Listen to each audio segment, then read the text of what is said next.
Hi everyone and welcome back to yet another episode where we delve deeper into the world of financial planning. My name is Matumelo Matwan, a dedicated financial advisor at Spektra, and I'm here with Crystal Fulyoun, who is a seasoned financial advisor with experience of more than 25 years. We have an interesting conversation lined up today where we discuss investing offshore. And our guest today is Albert Coetzee, who is the head of the global investment platform. Albert has been in the industry for 25 years and has a wealth of information to share today with us. Please be advised that none of the content on this video constitutes as financial advice. If you are looking for personalized financial advice, follow the link in our description box on how to book an appointment with us, and we will see you there. Thank you, Matumela. Thank you for the opportunity. Head of the global investment platform, what does that entail? At 91, so I worked for the last 23 years at 91. 91 is a very large global asset manager. So at 91, I would say, if you categorize sort of like what we do in three sort of categories. The first category is we manage the global sort of pension funds and sovereign funds for sort of pension all over the world. We manage unit trusts in South Africa and globally. At 91 unit trust funds, mutual funds, but then also in South Africa, which you don't have in the other parts of the world, we have a product house, a platform, where the clients which we deal with are independent financial advisors across the country. They obviously have clients, but we will deal with the advisor, and the advisor can take the funds from the clients in South Africa, RAs, retirement funds, pension funds, endowments, all those type of products. Or very importantly, those clients can also take the money physically out of the country using their annual allowances, which I assume we'll touch on now. Maybe I inherit some money. Maybe I've taken money a long time overseas. A long time. Then 91 have an overseas platform, a product house, that we assist the end client via the independent advisor to assist them regarding investment. And the investment can either be which product vehicle to choose, or we can go a step further to say, obviously 91 have funds there, which sort of like categories or which funds to invest in. So what my position is, or my job at 91, I head up that global investment platform. So I actually can touch once the client physically take the money out of the country. That relates to product, that relates to compliance, that relate to legal matters, that relate to marketing, that relate to functions, that relate to anything where we can assist the end client, very importantly, via the independent financial advisor to be able to invest in the right structures. Hopefully that answers your question. Yes, maybe we can delve deeper into the structures and the different vehicles to invest internationally. I think very important, Matumela, before we go there. So for your audience, there's different ways to get overseas exposure. So the one, for example, I am a young individual. I may not have these sort of large sums to take the money physically out of the country, but I have 1,000 rand debit order, which I want to put away. Now that 1,000 rand debit order, first of all, is a discretionary investment. It's not linked to any term, any product. I can do it today, I can stop the debit order tomorrow, or I can, for example, cash it in a year's time. So there's no sort of terms of product related rules, regulation. Very flexible. Now the debit order invest into a fund. Like if you look at 91, let's choose a fund, the 91 Global Franchise Feeder Fund. The money comes from South Africa, my South African bank account. That money goes into the South African feeder fund. The feeder fund then feeds into the real big brother that exists overseas, the 91 Global Franchise Fund. That fund is an equity fund. That fund chose sort of quality related, mainly large quality related shares and stocks all over the world. Now, if I wanted to get exposed to those shares, I needed a lot of money. If I want to go buy those shares myself. Now here I can do 1,000 rand a month, and that feeds from South Africa into the Big Brother fund, and I can get exposed to all those shares. I only have 1,000 rand. Very important now, if the rand weaken, I get my rand weakness on the performance, but because I use a feeder fund that feeds into Big Brother, one day when I want to pay out, that money must pay out to South Africa. So that's the one category. Second category, that category can be 1,000 rand a month to like lots of million rand. Because take into account, a South African trust, for example, very often there's lots of money in South African trust. They cannot take the money physically out of the country. They would use the same concept, even though there's more money, but for example, the money one day must pay back into South Africa. Other way to get offshore exposure is, again, for your audience, maybe a young audience member, you want to do 1,000 Rand a month RA, retirement annuity. Now suddenly the product rules kick in, you cannot get the money, it's illiquid, you need to save it one day when I retire, but in the product, it allows you to go up to 45% offshore exposure. So maybe I can buy the same fund, or I can buy a South African balance fund where the portfolio manager managing the fund can go and find me the offshore exposure on my behalf, but not more than 45%. So that's another way to get offshore exposure. And then finally, there's maybe I've got more money. Finally, then I can use my 2 types of allowances per year. Everyone 18 years and older, tax paying, can take R1 million a year out of the country. Now that year is a calendar year, January to December. The other way which I can take money out, I maybe sold something, a property, whatever, and I got more than the R1 million. I can use my annual R10 million allowance. Now that's again calendar. For that I need to get SARS approval. Or maybe I sold a big business and I got 40 million Rand to take out of the country. There you need to get, and I want to take it now out of the country. I can go apply to SARS for a special clearance. And that takes lengthy, they ask you a lot of information, but it is possible to take it out. So hopefully before I sort of answer your question, when you talk offshore can be confusing, but hopefully that is clearer for sort of the audience members to say sort of what are the ways that I can get offshore exposure. Albert, I'm not going to ask you your view on the Rand at this stage, but with the Rand at its current level, do we see still people moving money offshore? What has the changes been the couple of past few years? Good question. I find end clients, even advisors, they're my client, and apologies for saying this, South Africans are fixated about the Rand. When the Rand strengthen or weaken, that determines if I invest overseas. So since about 2 years ago, the Rand has been very volatile and weak. So suddenly the money leaving South Africa, lots and lots is waiting in the bank account to be taken out when the Rand strengthens. My view, maybe I got a different compared to, if you look at the 91 platform, we've done well the last 2 years, but how can we do well if people haven't taken money out of the country? We went to say, you know what, Christo, you've taken money 10 years out of the country, 10 years ago out of the country. Your money currently sits in an overseas bank account. Taxable, the interest, you get 5, if you're lucky, the interest rate, anything between 3 to 6%, that interest you get taxed in South Africa. It's extremely liquid on death. Let's deal with that. Some people, lots of high net worth people over years have taken money out of the country and buys in overseas shares. Maybe we'll touch on that. That's illiquid.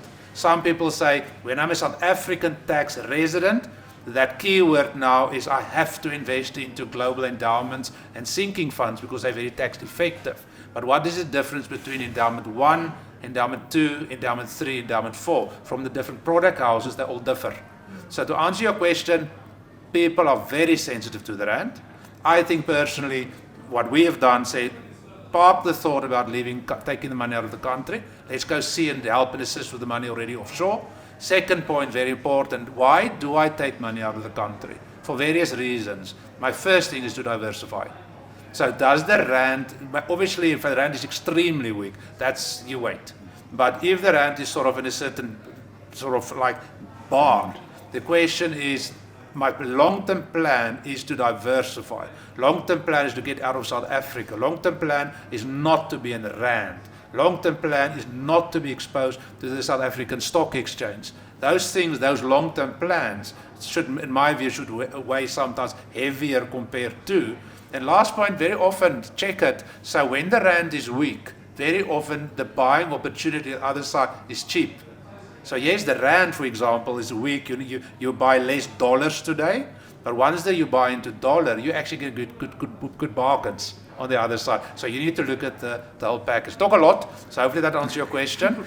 But the Rand is sensitive. People are very sensitive to the Rand. But in my view, that should not be the only driving factor.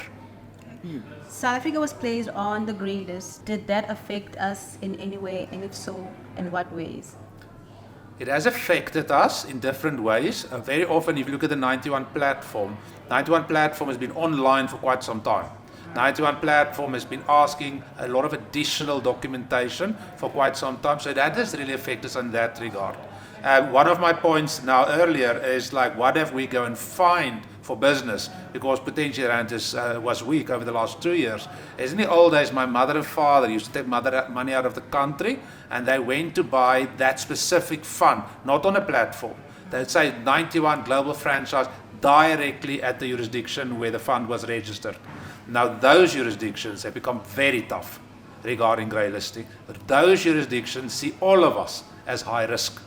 And now we've done a big drive, doesn't matter, it's not only 91, to say wherever those clients are, wherever those direct offshore unit trusts are, transfer them onto platforms.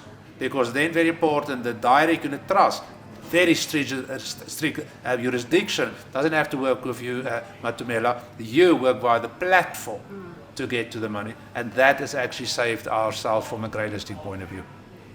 Tell us a bit about estate planning, and there's words going around like situs tax and probate. What does that mean for a South African investor? I think if you compare local South African investments, there's a lot of sort of terminology which you need to be aware of. But the moment you leave South Africa, there's that same terminology as South African tax resident, but there's a couple of new words as well.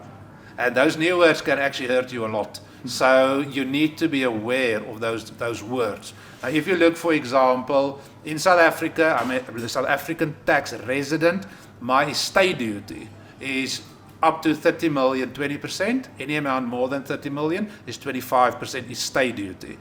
If I have overseas investments, and it's mainly shares, and the share is registered either in the US, for example, or the UK, I will be exposed to situs tax.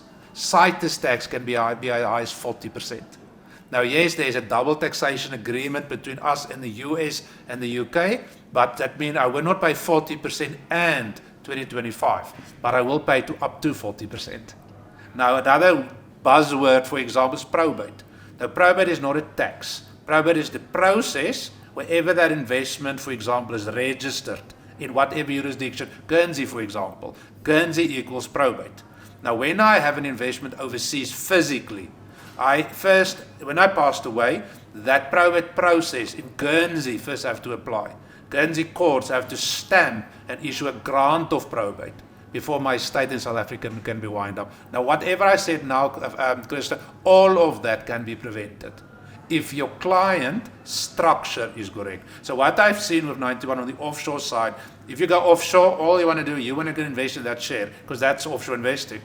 We've almost said before you get to the share, before you get to the unit trust, there's almost a few steps before you need to check and do before you get to investment. One question maybe, when I get a scenario from the advisor base, my first question would be, Christo, are you a South African tax resident? Because if not, that will take me to that channel versus that channel. Now you are a South African tax resident. My second question now would be, Christo, your family, your children, are they South African tax residents? And nowadays what we see, out of every single family, 20 families, 18 of them at least have one child that lives overseas. Now that will determine which investment vehicle you use. So the point I want to make here, Christo, is I take my money out, let me go invest offshore. We haven't even got to the instrument, the fund, the share, because there's a few steps which one have to deal with before you get to that instrument. I think that's a very vital thing that clients miss, is they only concentrate on where the money is invested and forget about all these other things, and the possibility of having offshore wills and stuff becomes an issue. It is changing. I think via the advisor base, we've done a massive drive via our masterclass unit to say structure is as, if not more, than actually the underlying investment. Because structure can add value, but if you don't have the right structure can more take away than actually, for example, performance. You have to, because structure can also say to my wife that's inheriting from me, how long are you going to wait to inherit from me? And if it's the wrong structure, she can wait more than a year. She can wait up to a couple of years before she gets the money from me. Yeah. It is a known fact that clients sit with a lot more cash in their South African and offshore bank accounts. I'd like to think this might speak a lot to maybe a risk aversion or basically uncertainty. Oh, definitely. Your view on this, and is there a way in which they could optimally structure these? There's definitely another thing which I said earlier. What have we focused on the last 2 years? Now, very often that money is already offshore, if we talk offshore. Now, that money is not exposed to the rand because the money's been out of the country for some time. Money is lying in an offshore bank account, which in the old days was not great, but there was no interest. No interest is not great, but interest is also not great because you're getting taxed on the interest, and you do get taxed on the interest. Now, overseas, I still have a thing which we don't have in South Africa, which is a rolled up fund and accumulation class. Now, very often what we have done, we have clients like that. I say, Matumela, keep in your bank account overseas what you need, spend, travel, etc. But any overflow, if you don't need the money, why don't you invest in a money market overseas? Your risk profile is very much the same, but the money market of 91 is the accumulation class. So when that 5-6% you currently get actually accrue, it rolls into the price, which means it's exposed to capital gains tax, but not income tax. Now, from my personal point of view, I much rather pay capital gain at 12% than income tax at 45%. Now, when you say, great, Dick, we've done that, now we say, Matumela, are you a South African tax resident? Yes, I am. Now let's introduce you maybe to a global policy wrapper endowment sinking fund with 91, because that product is wonderful, because that product, as per the act that governs the product, the Long-Term Insurance Act, allows you to nominate beneficiaries. At the moment you have a beneficiary, it doesn't deal with your will, doesn't deal with the master, doesn't deal with the executor, doesn't deal with executor fee. So the succession there, while staying in a money market fund, is a lot faster on death. And very important, that succession can keep the money offshore than actually dying, having overflow cash in bank accounts. Yeah. And very important also, some bank accounts in the UK, for example, back to my point about CITES tax, if I have money a lot in the UK bank account in GBP, that is exposed to CITES tax on my death, which can be as high as 40%, where money market is not compared to. So hopefully that answer also. Question I've got is, when we speak to clients, there's always, do they want to invest? When do they want to invest? There's uncertainty. So there was always global uncertainty as well. What do you think is the advice you would give clients to say, how should they approach investing during times of global uncertainty? I cannot give advice. Everyone is different. What I can say, what we've seen now the last 2 years, that client on global uncertainty, I'm not saying rush into the market, definitely not. But I would also say don't sit too much on the couch because you may miss something. So what we've seen is very often exactly what I said about money market now. Get the money out of the bank account, start with the money market. Make sure your structure is correct. Because when you're ready, you just do an online switch. There's no new forms, etc. So don't very often, also, Christo, what I've seen in my time is when times are volatile, you get two types of people. You get one that goes to bed, put whatever over his head, and he lies there and wait one day when he's not volatile. The other one start cleaning up his cupboards. Because when times are volatile, very often the market's down. The thing I always wanted to switch or redeem, which I couldn't because capital gain was too high, potentially is not that high anymore. Now's the time to get out of that direct overseas share portfolio. That is a risk for probate, illiquidity, CITES tax, all those things. When I die, capital gain is less now. Get out and restructure your portfolio. So I say sometimes those two type of people in tough times, volatile times, uncertain times, don't go hide in the corner. Maybe now is the time to actually restructure your cupboard, your house, your portfolio, because tax penalties may not be as high at the time. And what are some of the main benefits and risks associated with investing offshore for South Africans? I think South African tax residents, definitely, obviously I spoke a lot about sort of uncertainty about probate and those things. I spoke, touchwood maybe on beneficiary nominations. Because if that beneficiary nomination is not correct, that money must come back to South Africa on my death, which I'm not saying is a bad thing, but very often I've spent my lifetime taking my allowances out of the country. Now I die and the beneficiary nomination is not correct, that money must go back to my state. Very important, which you don't usually want to do. Very important is I am a South African tax resident, but my daughter, Matumela, is, for example, a UK tax resident. how should she inherit my investment? Should she be a beneficiary on the investment? Should she be a beneficiary in my will? How would those tax, for example, affect her receiving the money? Maybe, for example, Christo placed me in an investment overseas 5 years ago, but since I've immigrated, is that investment vehicle still the right investment vehicle? Because remember, I have no link to South Africa anymore. I live in Australia, for example. Potentially that investment vehicle is not correct. So maybe call it risks, maybe call it provisos, maybe call it sort of awareness and red light. I think to summarize, in my view there, related to offshore investments, if you've placed me something 3 years ago, and now it's 3 years later, and I am a high net worth client with an international family with children moving around, that investment needs to be relooked very often, because what you maybe was correct and relevant 3 years ago may not be. Not because it's a bad investment, but because the people around the investment, my children, moved around since, and that needs to be relooked. It's true. While we're on that subject, are there any, we don't see from the platform side, the many clients you've got now, what other common mistakes do you think we need to be aware of that we try to avoid?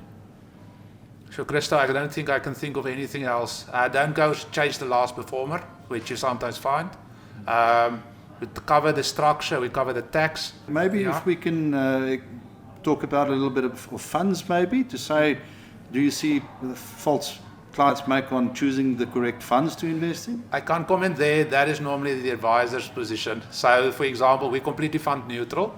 So if I get an application form for client X, which I don't know, and the fund allocates X, Y, and Z, we will not point it out, or we will not correct it, because we don't know the client. We're not allowed to give advice. We don't know the client's risk profile. We don't know the client's circumstances. So where we jump in more to say, this is the scenario, this is the client's tax status, is your product the right product? Or should you actually have a combination of, or for example, because we have various products, some focus for South African tax residents, some focus for South African tax resident beneficiaries, some focus for people who have immigrated. So, Chris, to answer your question there, related to the underlying, that we leave to the advisor. We give you the option, the shopping list, but we will not correct you if you do X in an investment vehicle, because we have no idea if that's right or wrong. And that was a leading question to my next one, to say, do you think you can invest offshore without financial advice? That's a proper leading question. You know what? If you go overseas, and maybe I can add to that, there's a lot more to select or invest in overseas than in South Africa. South Africa is like 1% of the global sort of market cap type of thing. To answer your question, and that not even relates to the funds you choose, overseas investment have at least 5, 6, 7 additional layers than a direct, flexible, discretionary investment in South Africa. If you are serious about investments, going overseas, and I'm not saying it's complicated, you need to just know your facts. So in my view, investing overseas, in the old days you could see it, where clients take money out of the country, fine, on their own, and they left it in the bank accounts forever. That's not right. Or maybe bought direct in a trust because they like that fund and that asset manager. Problematic now because of grey listing and various other things. Very often that direct in a trust is actually now more expensive than having that same fund onto a platform, because the platform have rolled up funds, which there's no income tax, and the fund on the platform is a clean class, which is quite a lot cheaper compared to the old fund direct. And old days, fathers and mothers take money out of the country and went direct into that share portfolio. Citus and Pro is going to really hurt you. So to answer your question long-windedly, overseas investment is very topical, because any person, again, which in my view is serious about investments, need to diversify away from the country you live and have sort of everything you have and pay in whatever. Doesn't say necessarily everything must be overseas if I'm going to retire here one day, but there's lots of reasons for overseas. I want to invest overseas because maybe I'm going to immigrate one day. Maybe I'll retire there. Maybe, very important, very often, I want to invest overseas because my children is going to study there overseas. There's so many variables. Now I answer your question. A client taking money out of the country must get advice. That is my view. Okay. We've spoken a lot about uncertainty.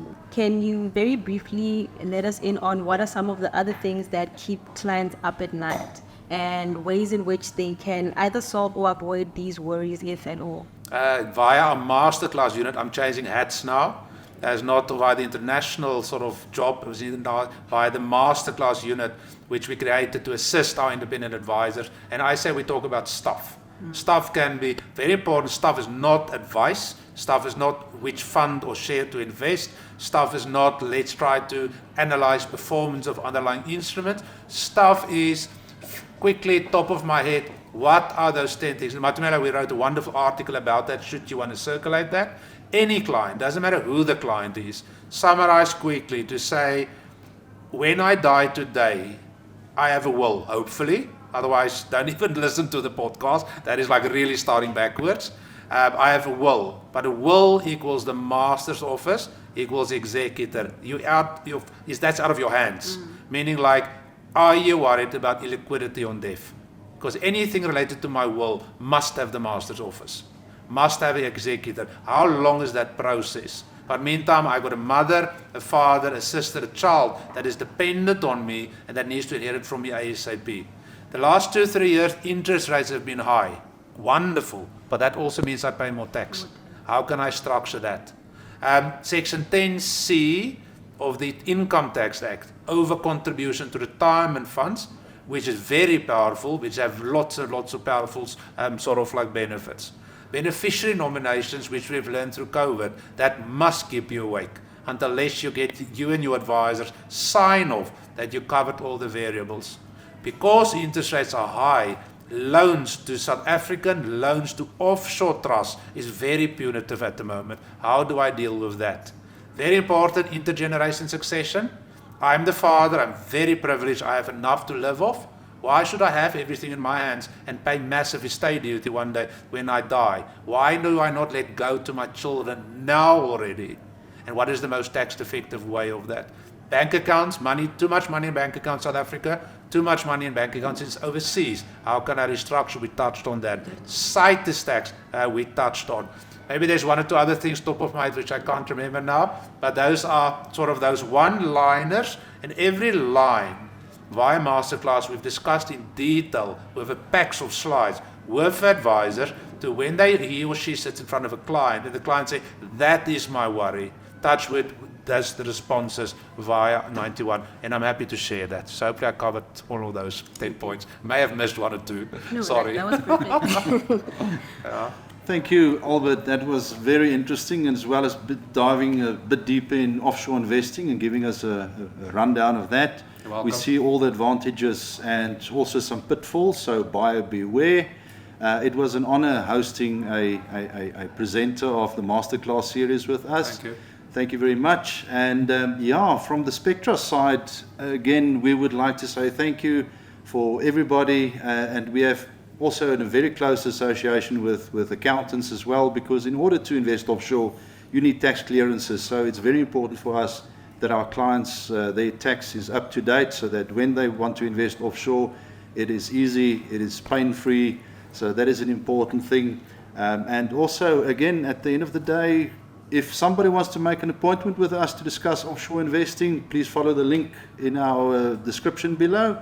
And we look forward to meeting you as well. Thank you very much. Thanks, Matumela. Thanks, Krista.